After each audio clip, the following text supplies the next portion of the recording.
Chapter 6 Magnetism Clearly Superior. Time and pressure finally took their toll on Jim Keeler. Early in 1973, he was relieved of responsibility for Aurora's slot car division in order to concentrate on model kits. Keeler had literally worked himself into the hospital from the strain of managing two product lines. His replacement as AFX product manager was Jim Kirby, who had once thought anybody taking Keeler's job would have to be out of his mind. Kirby began racing slot cars as a 14-year-old in Los Angeles slot parlors. R&D chief Walter Moe wanted a hotshot racer on the staff, and it was soon clear that Kirby's enthusiasm and organizational abilities made him the right choice for the job. In the hinterlands of club racing, innovation was again rising up from the trenches. In Moosehead, Minnesota, a young man named Tom Bowman began winning races in 1973 with a road-hugging magnetic car that stuck to the track's metal power rails.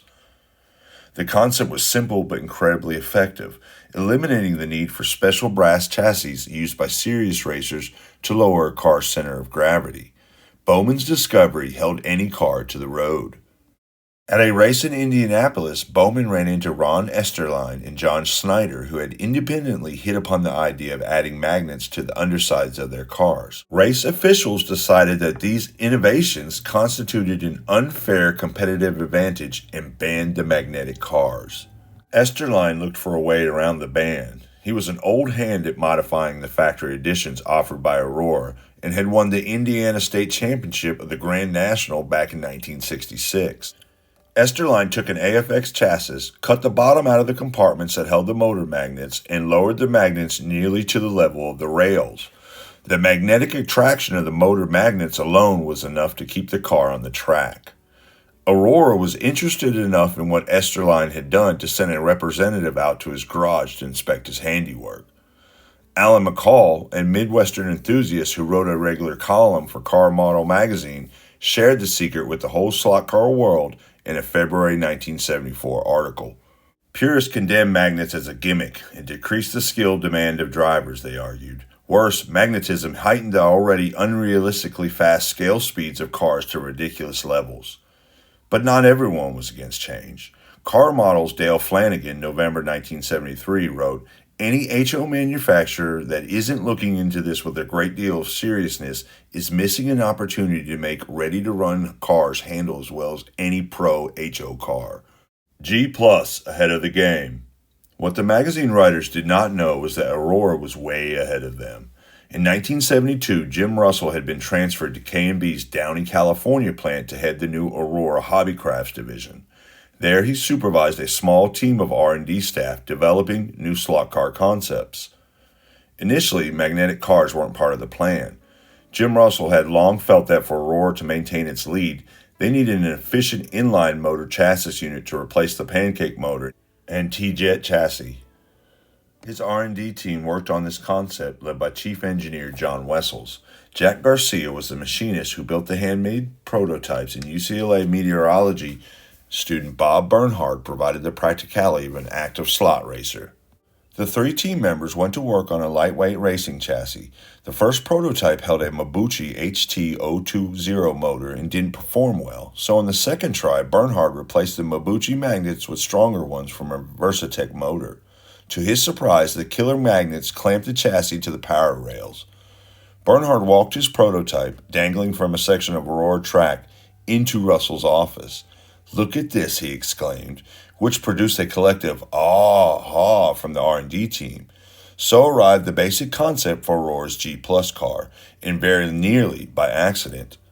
Everyone knew a magnetic car would minimize deslotting and wipeouts, problems that frustrated kids who received Aurora sets for Christmas. Yet there remained major design issues to resolve. The prototype's magnets were so strong they burned the motor up. Indiana General, Aurora's magnet supplier, sent an engineer to demonstrate how stamped metal flux collectors glued to the bottom of the magnets could focus the magnetism directly onto the rails. Best of all, these weaker magnets were less expensive. The final product was a revolutionary car. Its inline motor featured magnets and an armature held together by the plastic chassis itself. Motor magnets rested just above each power rail. The monocoque chassis was lightweight and fast. In all, a racer's car suitable for mass production. One phone call from Jim Russell was all it took to get Jim Kirby on a plane in California. He raced a Tough One's car against Bernhardt in the G Plus prototype. The superiority of the magnetic car was obvious. A new era in slot car racing had arrived. Segmenting the line. Despite the obvious superiority of the magnetic car, Wes Hempstead did not rush it into production. AFX brand manager Jim Kirby had been running slot cars on factory tracks and envisioning the direction of slot car development. Kirby discovered that he enjoyed racing the older and slower Thunderjets more than the contemporary AFX cars. Perhaps, he thought, Aurora's quest for speed had taken the fun out of the product. Maybe, he thought, a slower car had more play value. Perhaps, he thought, introducing an even faster car would make slot car racing somehow less fun. Assistant R&D manager Mike Myers also believed that the Aurora vs. Tyco quest for speed had become mindless. He thought it ridiculous to pander to the top 2% of the market, the hardcore slot racer who bought little of Aurora's product. However, Myers saw the real benefit of magnetism as he raced with his young son. Kids hated it when their cars flew off the track. A magnetic car was indeed the answer. Sealing the slow track fate for Jim Russell's car was Walter Moe.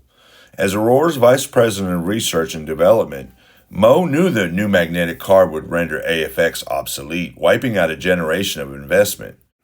Moe felt an evolutionary approach towards magnetic cars would build upon the proven AFX design and be more acceptable to management. Tony Percelli was given the unenviable task of designing a magnetic car that used as much AFX tooling as possible. His model had a pancake motor flipped over to lower the center of gravity and position motor magnets as close to the rails as possible. It was tricky, admitted Percelli, but it was manufacturable. Though exceptionally fast, the design would require the major retooling that Aurora wanted to avoid. Instead, Aurora installed taller magnets in the T-jet motor and lowered them in the chassis. This meant the armature was no longer centered within the magnets, but the motor still worked and, perhaps most important, represented an easing tooling modification. Aurora AFX cars with magnet traction were a Sears exclusive for Christmas in 1974 and hit shelves nationwide in 1975. The first G Plus cars, based on Russell's innovative design, appeared in 1975 as well, hanging on the pegboard next to magnet traction AFXs. The low-end market, kids primarily, would soldier on with modified AFX cars, while hobbyists would support the new G Plus design. Aurora even escalated G Plus pricing to $7.50 when it became obvious that serious racers would pay a premium. After all, nothing from Tyco could catch it.